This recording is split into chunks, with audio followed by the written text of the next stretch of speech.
Good afternoon.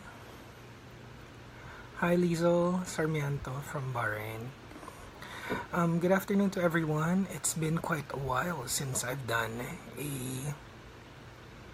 an FB Live session, and I decided that today would be an opportune time, seeing that a lot of people, seeing how the weather may have kept a lot of people indoors, as well as the fact that it is a holiday.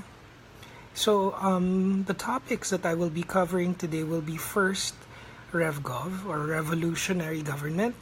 Second one will be, ano ba second one ko? We will be covering nation building. And the third one will be a change in my blogging. Change in direction of my blogging. First one, RevGov. A week or so ago, I was on a radio show that got interrupted by the rains, and this was the same topic. So let me just give you some basics. First things first, revolutionary government. Let's talk about semantics. Semantics is, the words, word choice. Very many people have asked me, why do we call it a revolutionary government when in fact, we are not in a revolution right now.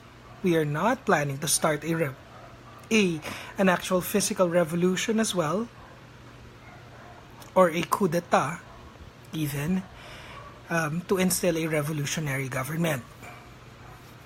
Okay, semantics here is revolutionary can take on several meanings. Revolutionary can come from the word revolution, which means a revolt or an internal war, battle, internal battle.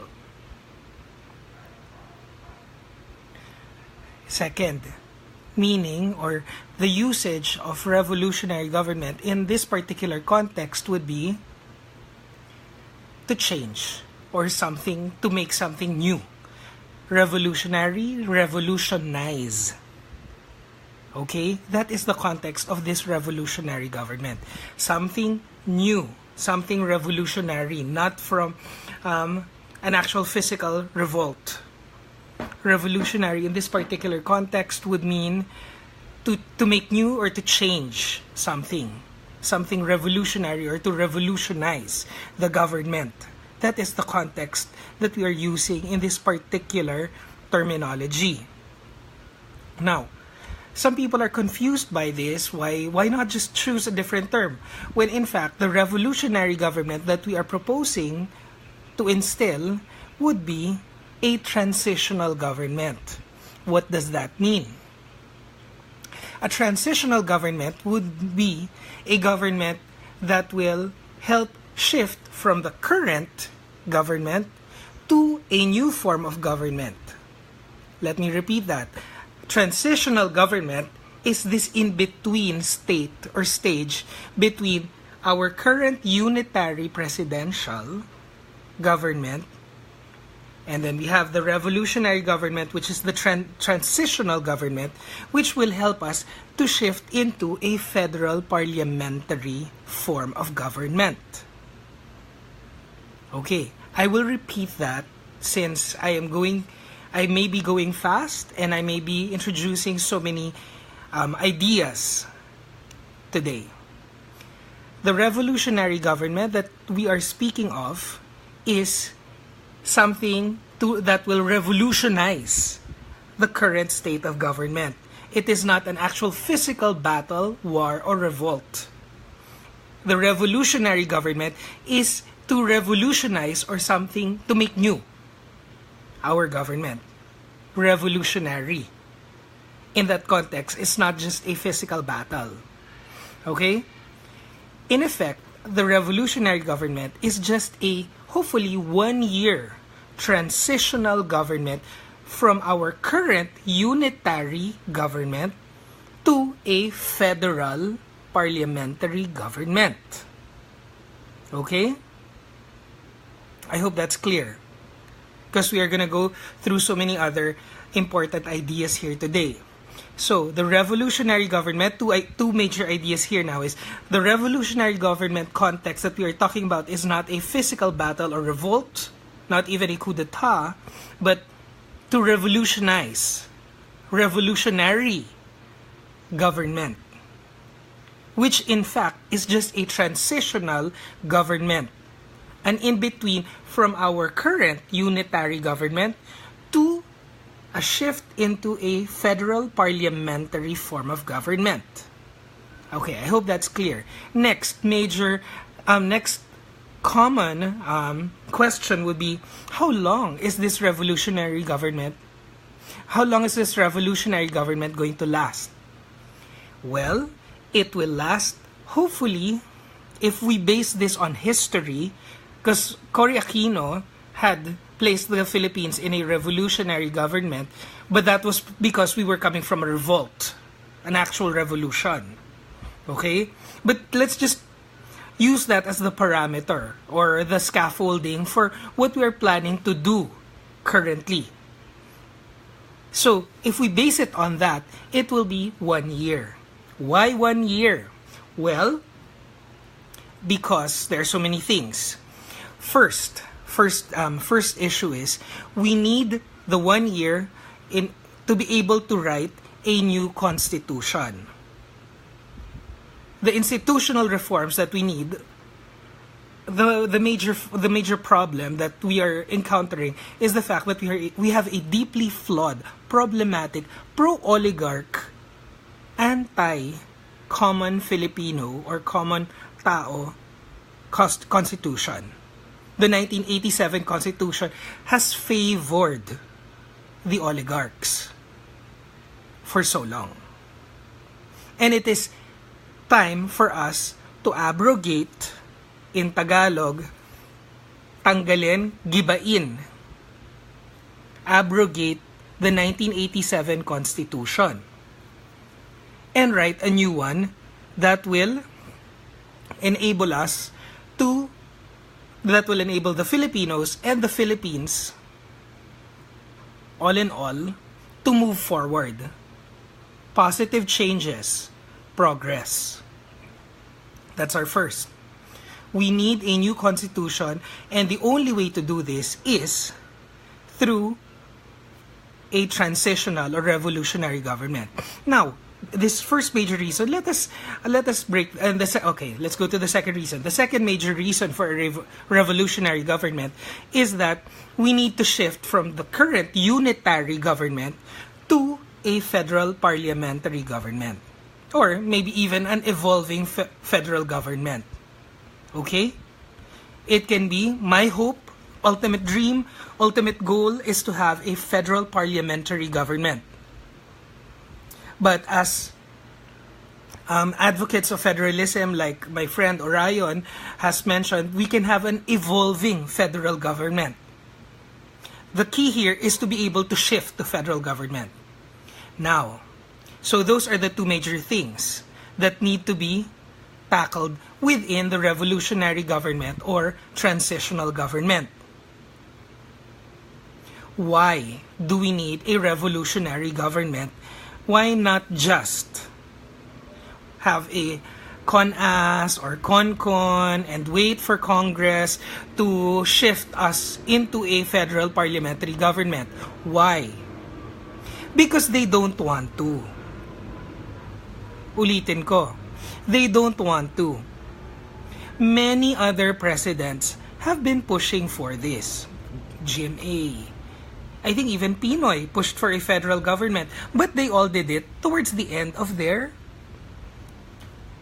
term as president, which did not leave them enough time to actually transition the Philippines from its current unitary into a federal government.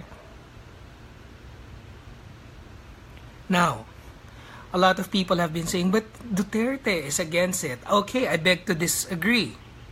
Why? Because this was one of his campaign promises. This was recorded in his CNN interview during the campaign season. He said he will give Senate and Congress 6 months. 6 months to transition into a federal government. How many months has it been since he became president? Okay? June. So July, August, September, October, November. 1 year and 5 months. It has been 1 year and 5 months. And which means it has been 11 months since the deadline he gave Senate and Congress to transition the Philippines from a unitary form of government into a federal parliamentary government. What does that tell you? They have no plans of transitioning us into that. Why? Because it will disempower them. Because local government or state units or federal states will have more power and will have their own laws. And if we do decide to keep a federal Senate or Congress, there will be so much more of them there that it will dilute the power that senators and Congress have. Hence, they are against it. Hence, they have not budged an inch in that direction at all. It is like pushing a car or a bus sideways. It just won't happen.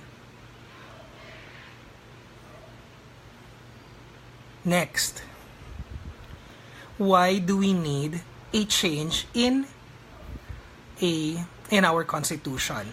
Major problems deeply rooted in our 1987 Constitution. First, the truth is, Cory did not actually win, right? Plebiscite did not go in her favor. It was a power grab, enabled by the military. Hi, Rain. Hi, Estelle. Let me greet the people first. Estelle, Medicini, Liera, Ligaya, Editha, Nancy, Dadang, Emerich, Win, Carlo, Juan Cruz, hello, Lloyd, Liza, Len, Doors. Yes. Hello. So, one of the major problems is our foreign direct investment laws. Why? It discourages foreign direct investment. Why? Because majority must belong to a local. What does that mean?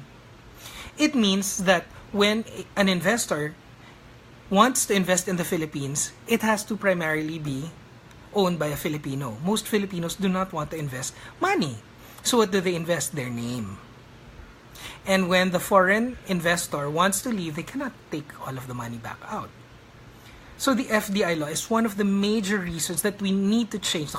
Why not just change that? Because there's so many other flawed laws within the Constitution. That's just one of them. Okay? What else? Let me get a sip.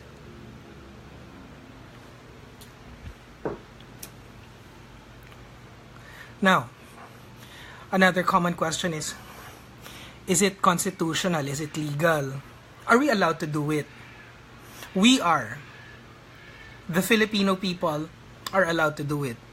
But the president should not. Why? Because the president cannot just grab power the same way that Cory illegally grabbed power from Marcos during 1986. Okay, I'm gonna let that sink in for a while. We cannot allow our last hope, who is President Rodrigo Duterte, to fall into the same trap as Corazon Aquino, who grabbed power from a duly elected president, who is Ferdinand Edrelin Marcos in 1986. The president won in a democratic election. Yes, Marites, Cory illegally did it. Power grab. She did not win the elections. She grabbed the power with the aid of 200,000 people who marched along EDSA. Okay? And of course, Fidel Ramos and Juan Ponce Enrile. And the Americans. Okay. So, Duterte, unlike Cory, won these elections fair and square, democratically. Many of us actually, just like me, I'm sure, many of you are under the impression that he was cheated even, that he should have won by a larger margin. Doesn't matter anymore, we won. So we're in power. So, as a result of that, he vowed to uphold the current constitution. The constitution must be upheld by the president because the executive branch of government is the implementing arm of the law. The executive branch of government is the implementing arm of the law. Let me repeat. Why? Congress or legislature writes the law. Legislature or Congress, which is the co-equal branch of government, it writes the law. The judiciary or the Supreme Court interprets the law. The executive branch, which is the president, implements the law. Okay? So he must implement the Constitution. But, according to the 1973 Constitution, ratified in 1973 under Ferdinand Marcos, which was a transition from the 1935 to a lawfully new Constitution in 1973 under Ferdinand Edrelin Marcos, up until the 1987 Constitution by Cory Aquino, that deeply flawed body of laws, the 1987 Constitution, both of them actually include this line in Article 2, line 1. The sovereignty emanates from the people. Sovereign power emanates from the people. That is the ultimate caveat of all our laws.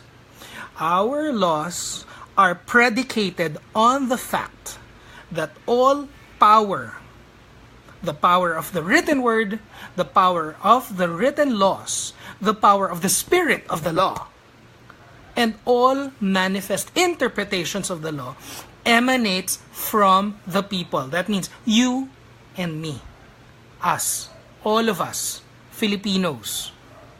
The power of sovereignty emanates from us, and all laws emanate, all the powers that sustain these laws emanate from us.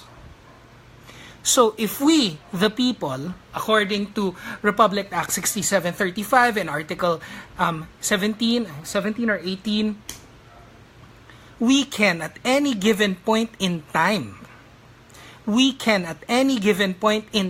repeal any law that is written in the Constitution.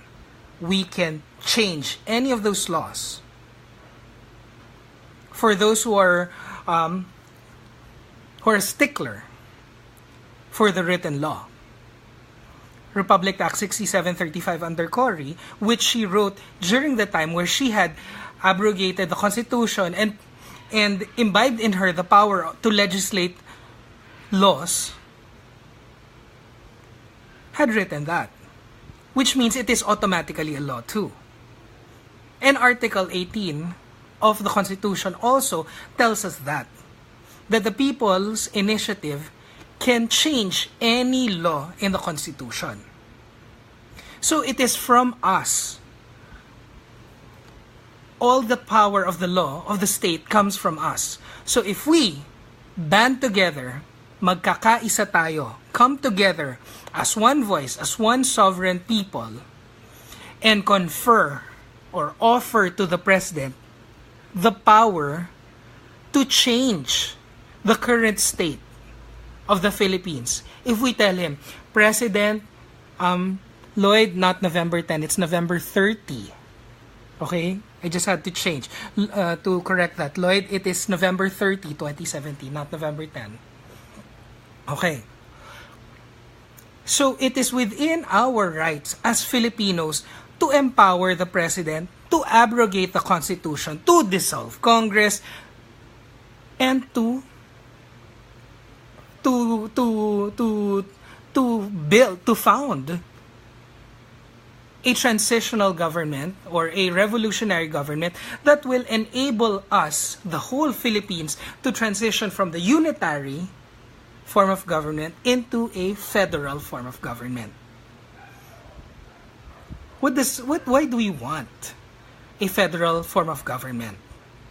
Aside from the obvious that embedded corruption in the unitary form, centralization of funds and resources, it empowers regions, it empowers states to find in their own determination what is most befitting or what is progressive or what is best for their own state.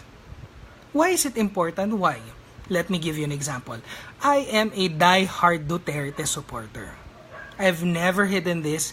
I am an out-and-out die-hard Duterte supporter. Up until this point, there has been nothing that Duterte has said or done that I will not stand behind 100%. Okay? I'm a die-hard Duterte supporter. But the problem with a unitary form of government is that the president can appoint positions in government for any region, any state that the president is entitled to appoint. What's the problem with that? Let's say, for example, President Duterte is from Davao. So the people he knows are the people from Davao. Can you see where I'm leading, where I'm going here? So, let's say, Ilocano or Ilocos or Batanes. What is to stop him from appointing someone from Davao to go to Ilocos or to Batanes and be the head of whatever agency is to be appointed by the president? Nothing. Because ultimately, it is within his power to do so. And he should appoint people he knows and trusts. Yes? Do we all agree? I hope we do. The president should appoint people he knows and trusts because he needs to be able to work in a functioning government, a functioning executive branch, a branch that he can trust. But once we have a federal government, a federal form of government, each federal state has the power to determine who will be the people who will lead them, who will be in power there. So that is important. Why? So finally, you can have all Ilocanos in Ilocos, in the government of Ilocos or the state of Ilocos. You can have all Tagalogs in a Tagalog state or Cebuano in a Cebuano state. You see? What else?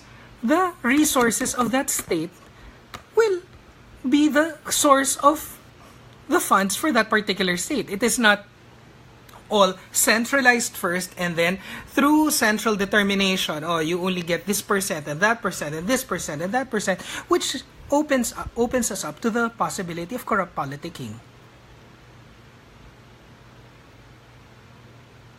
Okay? So that is another major reason that we need this. Okay, let me go back to significant issues. Let's go through the basics. One is what we plan to do is, as people's initiative, we will come together and offer to the president our power, the sovereign will of the people, our power, because the power of the state comes from us. So it is our power. We are telling him, here is our power, the power of the Philippines. As the sovereign will of the people, we offer to you the power to what? to within a span of, let us determine, perhaps a year. Within the span of a year, you will have the power to abrogate the Constitution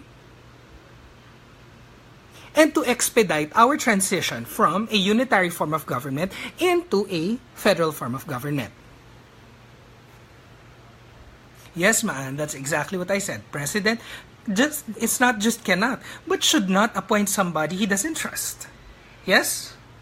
In the same way that once we have a federal form of government, the federal state should have the power to appoint people that they trust, people that they know, or people who know them and who know what's best for them. You cannot just transplant someone from Davao and suddenly expect them to know the cultural nuances of Ilocos.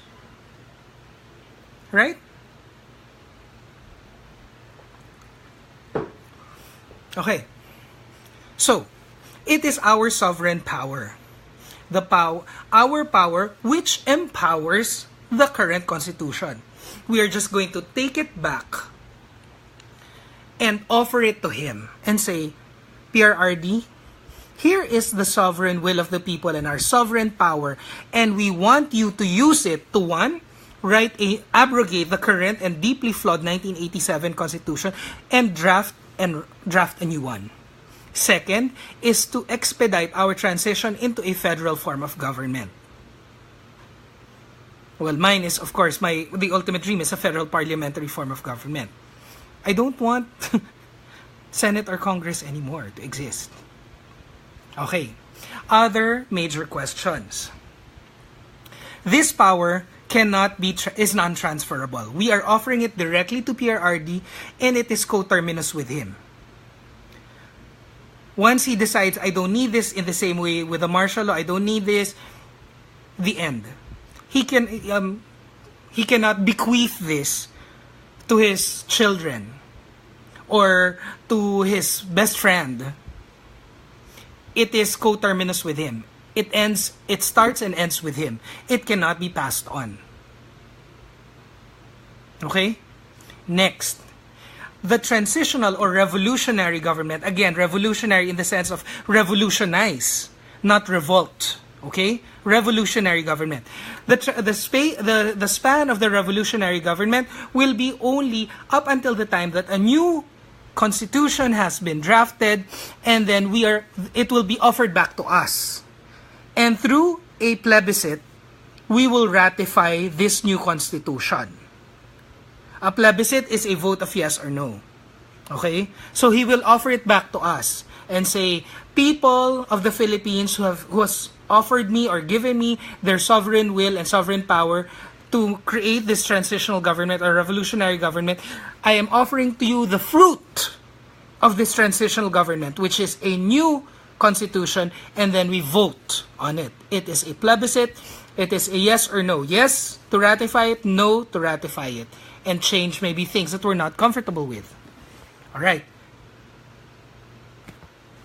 Jane, kakasabi ko lang, no. Hindi siya magulo. Why? Because during the time, once we offer to the president, eto na po ang kapangyarihan, hindi ibig sabihin nun, since giniba na ang constitution, wala nang batas. Hindi po ganyan yan. Gumagana pa ang Supreme Court. In the same way, nung panahon ni Cory na nag-revolutionary government siya, gumagamit na lahat ng korte sa bansa. All law enforcement agencies and the judiciary branch will still be functioning. But it will no longer be using the 1987 Constitution. There must be an interim or transitional or revolutionary constitution. Nakasabay nung habang may revolutionary government, meron ding, let's call it revolutionary government, meron ding revolutionary constitution na magkakabisa for the entire duration of the time na merong revolutionary government. At yon ang gagamitin ng lahat ng law enforcement agencies at lahat ng judiciary offices or bodies. In effect, we will be able to write stricter laws that will make us or enable us to what? To wipe away corruption. Dahil kasi meron tayong interim or transitional or revolutionary constitution that can include devices or tools that will enable us to, one, finally extinguish or finally put bare minimum the drug problem, corruption problem, and other lawless agencies or forces in the land. Sinabi ko na yan, Mew, kanina, ideally 1 year. Okay? Sinabi ko na yan kanina, 1 year. Why 1 year? Ngayon, sasagutin ko na. One of the people I really read and look up to on the internet, on Facebook particularly, said na, wala namang benefits daw na significantly different between a federal form and a unitary form of government. Pero, pwede naman daw ma-achieve ng unitary form of government ang same benefits of a federal form, but you will need 20 years of Duterte to be able to have the same benefits of a federal form of government. But Duterte is 71 or 72 years old. I'm not sure, 71 or 72 years old. We don't have 20 more years of Duterte, which is why we need the federal form, because that is an accelerated form of all the 20 years ng Duterte administration. Diluted or concentrated form. Faster. Okay? So, mabilis na form ito ng lahat ng benepisyo na pwedeng ibigay ng current government. Okay? Wala na tayong 20 years. In fact, we only have 4 years and 7 months. We only have 4 years and 7 months of Duterte left. Let us say the transitional government ideally is finished within 1 year. Doon sa 1 year na yon, nagsusulat lang ng new constitution or the panibagong saligang batas, a new constitution, as well as a shift to federal government. Whether it's a federal parliamentary or an evolving federal form of government, as long as we get there.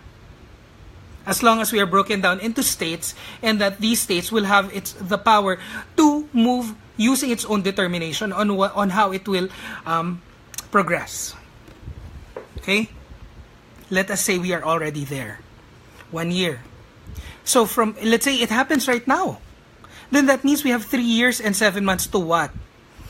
Teach every single law enforcement agency, teach every single branch of government, teach every single government official, teach every single Filipino the new constitution, how to follow it, and what are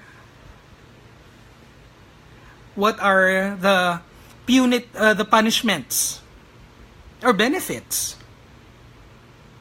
Hindi naman yun porket na-ratify na natin bagong constitution, lahat tayo magically, automatically, alam na at sanay. It won't happen that way. We need time to adjust. There must be an adjustment stage, adjustment phase. Because for every law, there are also other laws that will explain these laws and make it more applicable to our day-to-day experience or reality. The Constitution is the main body of the law, but there are supporting laws. Executive orders, department orders, and whatnot that will enable these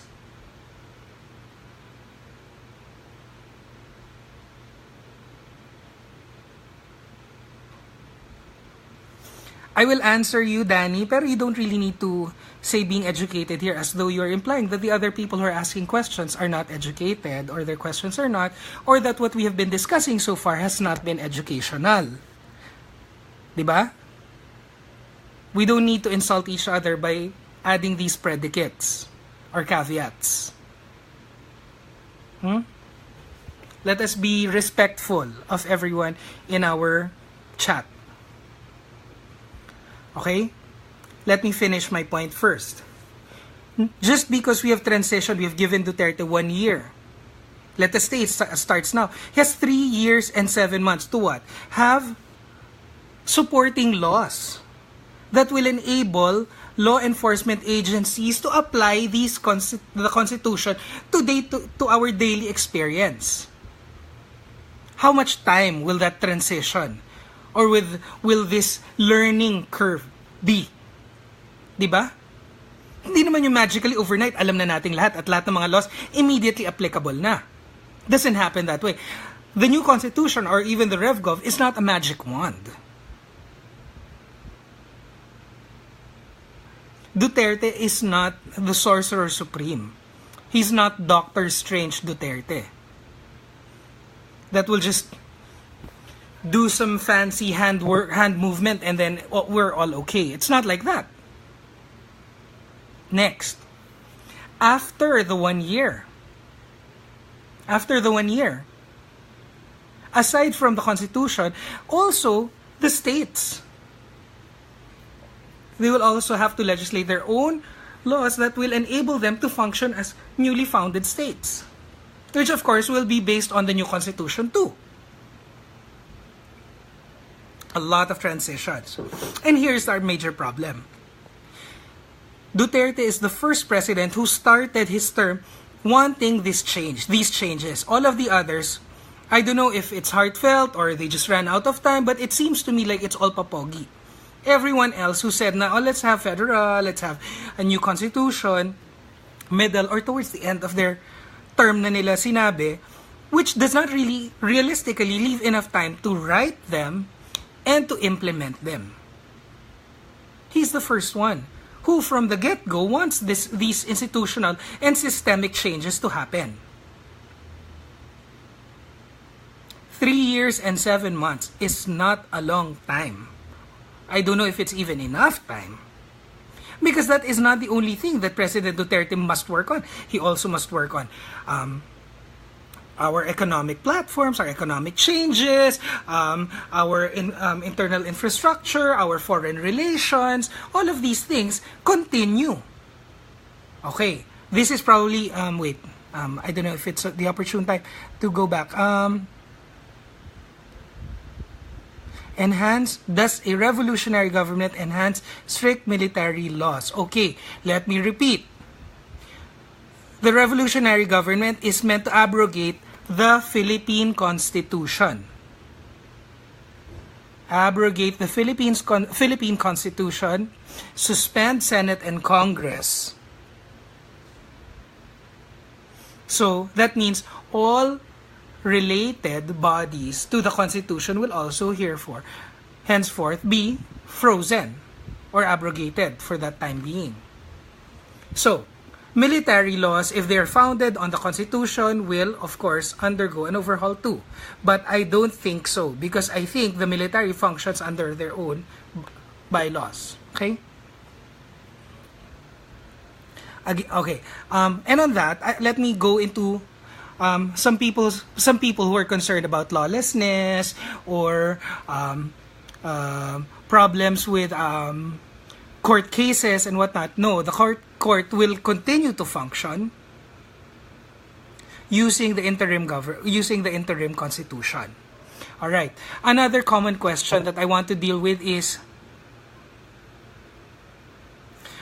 parang ganon, Shini. Effectively, what's happening is kasi it is Congress that delays the writing of laws, the changes in the Constitution, and the changes within the government. All systemic changes have to go through a law. And it has been Congress that has been preventing all these changes. So we need to stop them.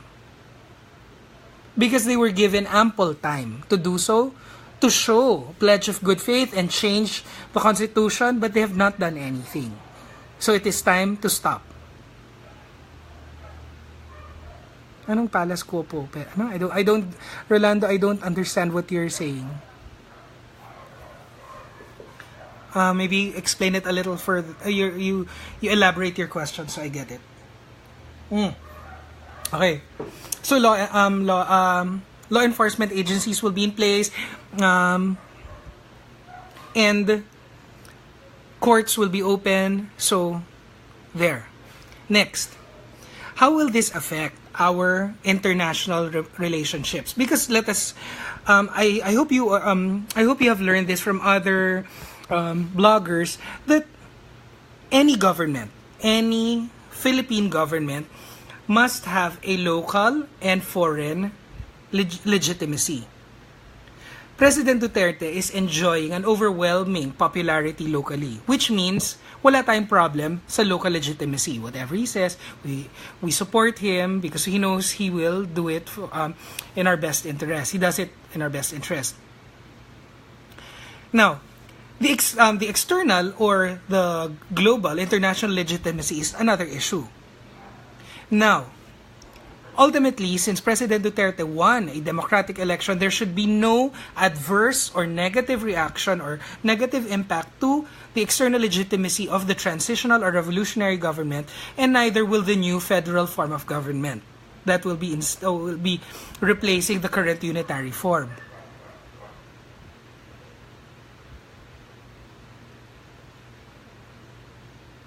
Shaira, Jean, Smith, na-explain ko na yan lahat kanina. Pakipanood na lang muna later yung mga yan. Kasi para makamove forward tayo, marami tayong topics. I can't keep repeating the same things again and again. Hi pala. And hi Christine. Hi Ruth. Okay. Now, what will happen to positions that were created by the Constitution? All of these will be removed. What else? Appoint all positions that were that came into all people who came into power due to except for all positions will be effectively vacated, and President Duterte, who will be the overall head of the or leader of the revolutionary or transitional government, has the power to appoint anyone to any position. Of course, except for the Supreme Court and courts during that time. Except the vacant positions. Alright. So again, on our international relations, it should not affect our diplomacy or our standing or international legitimacy. But we are hopeful that the new constitution will make trade and economic partnerships with foreign direct investors more favorable, because it will ease the burden on foreign direct investment. So, mas mapapabuti ang ating trade, international trade. So yon.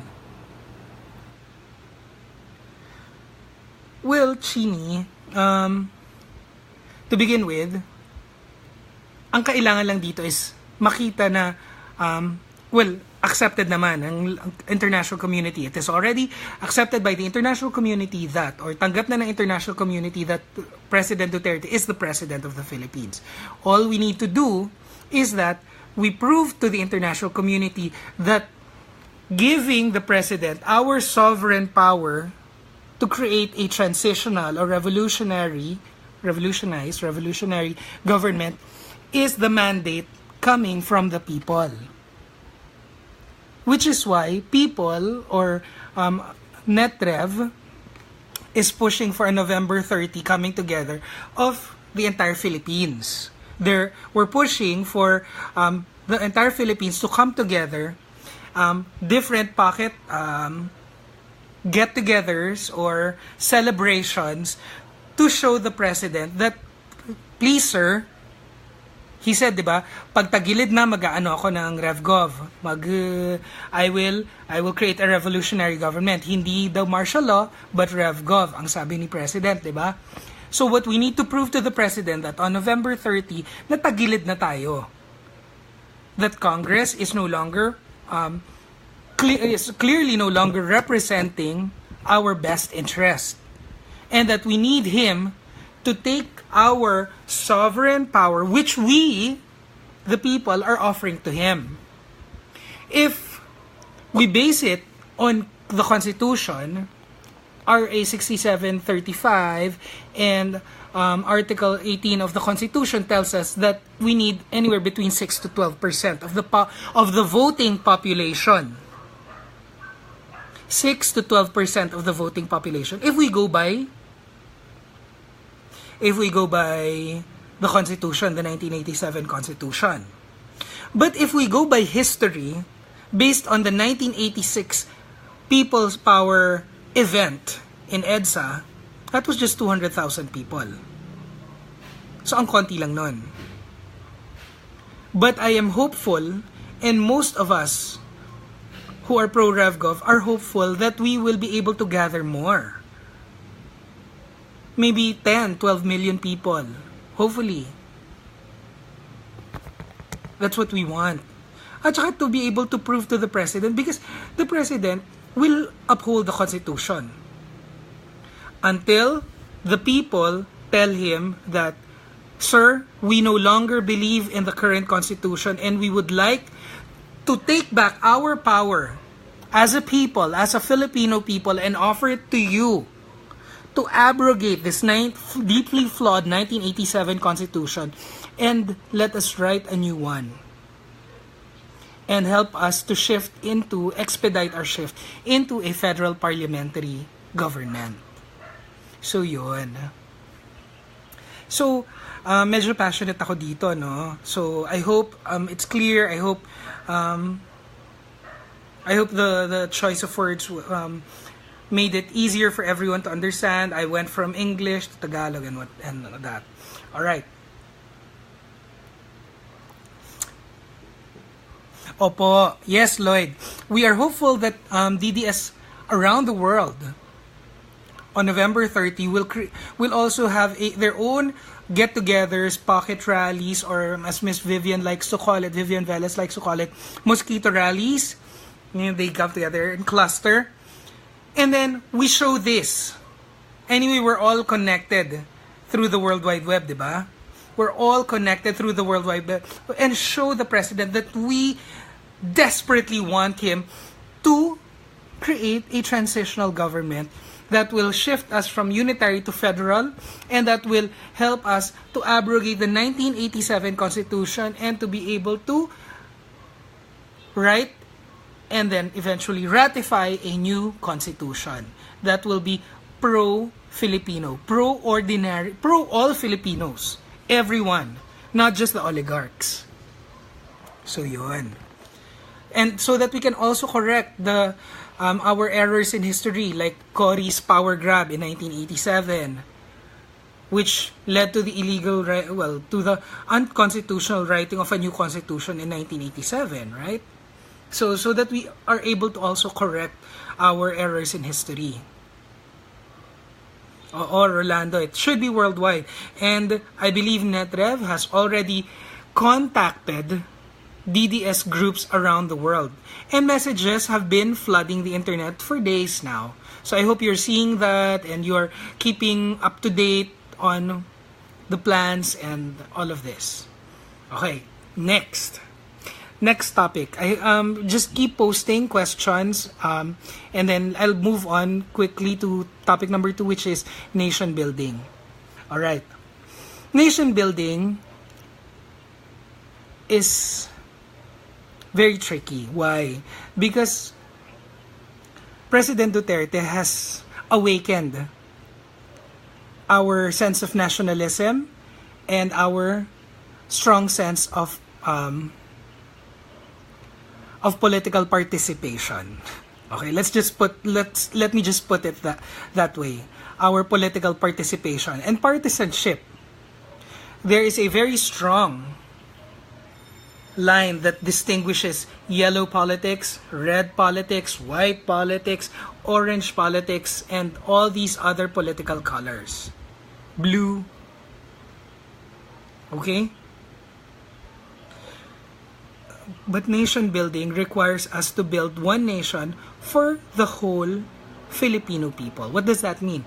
If we're red, we're in power, we're the status quo, we will be building the nation but not deprive people we hate of the same benefits. Which is what? Let's say gusto natin na umayos ang kalsada, umayos ang traffic, mawala ang droga sa kalye, ang illegal drug trade, matigil na, lawlessness, corruption. So the benefit will benefit the entire country. Reds, yellows, whites, and all political persuasions and colors alike. So my question is, why should we not try and encourage or try to recruit other political colors like yellow? So let's focus on yellow and white. Why not try to recruit whites who are not blind to persuasion or to educated discourse and discussions, and yellows and whites who are open-minded, who are actually more pro-Philippines and pro-Filipino than they are pro-yellow. Because, alam mo, when I started this campaign for nation building, unity, and diversity, the truth of the matter is, I keep saying, I am sure there are yellows and whites who are honorable, who are not corrupt, who are not in it for the money, who are actually there because they are staunch believers of the precepts and ideologies of liberalism. Personally, wala pa ako nakikilala na ganyan na Dilaw. Okay? Truth be told, wala pa ako nakikilala na Dilaw na, in my opinion, is not corrupt or is not in it for the money. But I am still hopeful and I'm sure nagugustuhan niya. I'm still hopeful and confident that I will find a yellow and a white na marangal na Pilipino, na naniniwala lang talaga sila sa liberalism, or hindi pa sila talaga nako-convince or napapaliwanagan. They have not been convinced, they have not been effectively or maybe using the right particular speech pattern, the right examples, the right persuasion techniques or propaganda techniques, have not met the right red or pro-Duterte like me or like us. Because I'm sure there is just the right pro-Duterte person for every anti-Duterte person so that they can talk and connect. Diba? Na they're like-minded although they belong to the opposite ends of the political spectrum. Okay? Ako, I've not met that person, but I am confident na meron. Diba? Oh yeah, VPR Ruiz, Adolf, yun, yeah, all of you, yun, I am hopeful.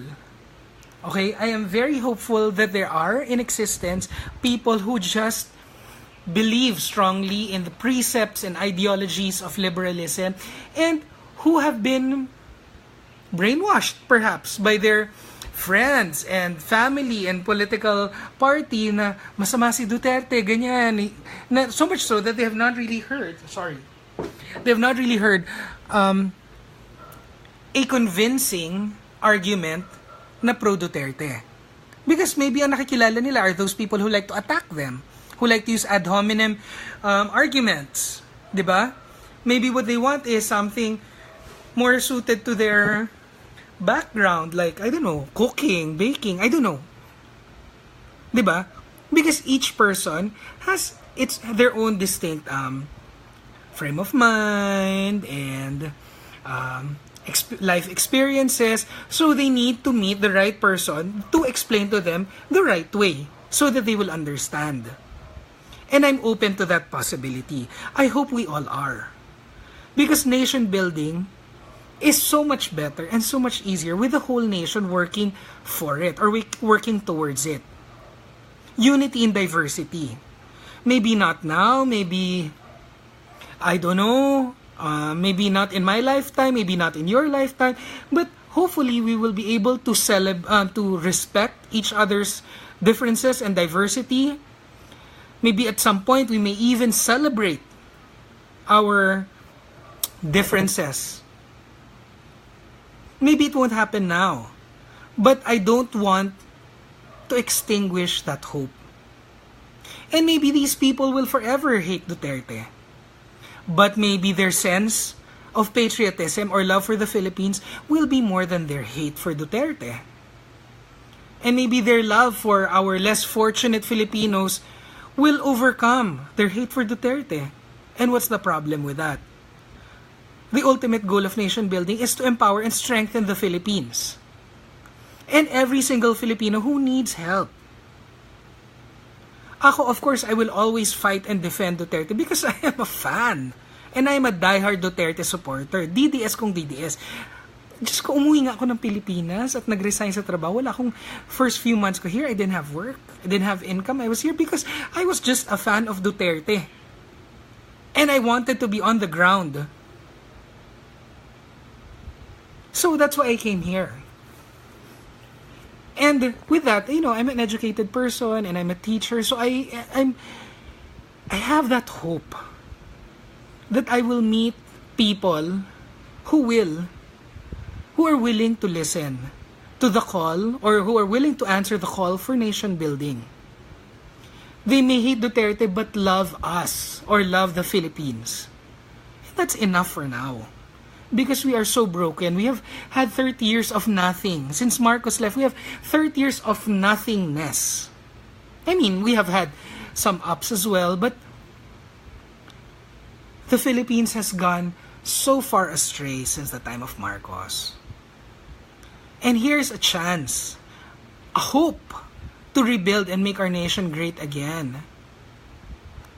Let us not waste this. Diba? Let's not waste this opportunity. So that's my call for nation building. Hopefully, I'm not a patient person. As most of you who follow me or listen to me or read me know, I'm not really a patient person. I am prone to being mean or vicious, or I'm not even embarrassed to use ad hominem attacks. I'm sorry for those of you who are embarrassed by that, or who feel that is beneath them. But no, those are just words to me, and I'm willing to use any and all words at my disposal. So yeah, that's the kind of person I am. But the hope in me that we can all work together to build this nation, I will fight to keep alive. Unity in diversity for nation building. It does not mean that I will like them anymore, or that I will stop hating them, but I will learn to live with them and work with them to build the Philippines. And I hope all of us can. And maybe and also maybe, I don't know, this is not really my style. My good friend MJ was the one who's been trying to teach me this, that you catch more flies with honey, you have to be nicer, and it will be easier for other people to understand if you're less mean. Yeah, but I'm really mean, so I'm trying that because we need to work together. All right. My last topic is a lot of you have been posting comments on this page and have been sending me PMs as well. So sweet, thank you. Hi, RT Ginto. Have been asking me. They who have been telling me that they miss my blogging or my writing, because I used to be so passionate about writing angrily and writing battle hymns and calls to fight and all of these things. All of those passions and energies are still locked within me, except that one. We have already won. We are currently in power. And I am using... Hi MJ. Hi, Baboy. I'm currently using my voice and my writing towards nation building. Of course, it still excites me to attack every now and then, but instead of writing full essays on that and devoting all of my creative energies on writing full essays that will belittle or demean the yellows or political opposition, I just use maybe a paragraph, 3 paragraphs, instead of, or maybe sometimes just one status update para may color background and all of that, which is probably 140 characters. I also do that on Twitter. I don't spend as much time attacking anymore. I still do attack because, of course, sometimes you just have to react and respond. But I don't spend all of my creative energies towards that anymore. I try my very best to focus and train all of my artillery and creative militia towards nation building. My weapons of war, I have tried to exchange for agricultural or industrial weaponry that is meant to build the country rather than destroy our enemies. Because our enemies at this point, being that we are the ruling class, we are the winners, the political winners, are in fact the minority, and we should try our very best to bring them back into the fold. So, I no longer train my guns on opposition, just, not as lengthily as I used to, as some of you may want me to, but I've been writing more pieces that are encouraging people towards nation building, towards renewing our covenant with the country and with each other, our testament to the government that we are here. We support the government. We support President Duterte. I, of course, am a Marcos loyalist, so I support Marcos as well. Towards nation building, towards a greater Philippines, towards a better Philippines. I know, Bobo, it's really easier said than done. Believe me, I struggle with this, not just every day, but so many moments within the day, because I am not, by nature, really an optimist. It's not really in me. So I struggle with this too, constantly within the day. I fight and struggle with these urges to attack. And more often than not, I allow these urges to overwhelm me and I do attack. But no longer to devote hours of the day just to construct. Well, I am still proud of the essays I wrote during the campaigns and the first part of the first year of the President Duterte being in office. But I don't regret any of those. But I am now more keen on writing, or even actually helping organizations construct writing that will encourage people to participate in nation building. I'm involved in Sagip OFW with my good friends Bruce and MJ, as well as Mamshis and Dre. So that's the new status hot. We are in Sagip OFW. We help OFWs. I'm also with Netrev, and with that, I also do some things with them and for them. And on that note, hi to Vivian and to Abe and Neil. So, yes, I do. I write, I create memes and all of that, but not in that same fashion as I used to. So it has taken on, the word is cambio in Spanish, diba? To change. I've changed gears. I've shifted from attacking to nation building. Okay? In any case, I've never actually really been an investigative writer. That's not what I write. I'm a creative writer. I'm an editorial writer. I'm an opinion. I'm a social or political commentator. I'm a propagandist. I know that recently there was a meme that included me, labeling me. I think they meant it to be a pejorative term, calling me as a propagandist, but I see nothing bad in that, because that's what I really am. I write, I fuse words together in because I also write in Tagalog. As some of you may already know, pinapanday ko ang mga salita. Diba? To stir people or inspire people into action towards nation building, which is now my passion and my commitment to the Philippines is nation building. Necessary systemic and institutional changes. So there. So those are my 3 topics for today. I hope I was able to answer most of your questions. If not, after I end this and I publish this video online on my wall, you are free to continue posting questions and I will try to answer them. It might be easier if you actually send me. You can PM on this page, the Kaki Rocky page. It will be easier and more convenient for me because sometimes there will be so many comments on this thread and it's so hard to find.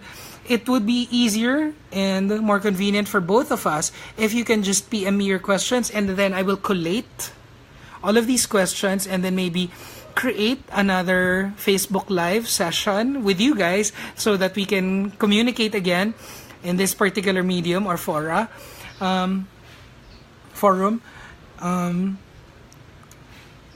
Answering your questions, the questions that you have PM'd me. Alright? Alright. So on that note, it's dark. It's 5:30 in the evening on a rainy All Saints Day. So I'm gonna end this video. I hope you have a good evening. And then I will continue watching horror movies, which is what I've been doing since last night. Okay? Good night, guys. I hope I clarified a few things that have been on your mind regarding RevGov, nation building, and why I seem to have changed my blogging style. Alright? Good night. Bye, guys.